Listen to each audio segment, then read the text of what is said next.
রাসূলুল্লাহ সাল্লাল্লাহু সাল্লাম বলেছেন, বান্দা কখনো আল্লাহর সন্তুষ্টির জন্য এমন একটি কথা বলে যার গুরুত্ব সে নিজে উপলব্ধি করে না। এর কারণে আল্লাহ তাকে বহু মর্যাদা দান করেন। আবার কখনো এমন একটি কথা বলে যা আল্লাহকে অসন্তুষ্ট করে, যার গুরুত্ব সে বুঝতে পারে না। এর কারণে সে জাহান্নামে পতিত হয়। কথা এমন এক অদৃশ্য শক্তি যার কোনো রূপ নেই, তবুও এর প্রভাব পাহাড়ের চেয়েও ভারী হতে পারে।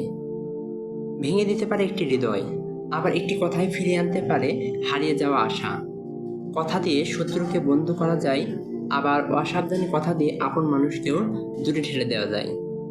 তলোয়ারের ক্ষত একদিন শুকিয়ে যায়, কিন্তু কটু কথার ক্ষত অনেক সময় সারা জীবন বয়ে বেড়াতে হয়। একটা সুন্দর কথা হতে পারে সৎকা, আর একটি মন্দ কথা হতে পারে বড় গুনাহের কারণ।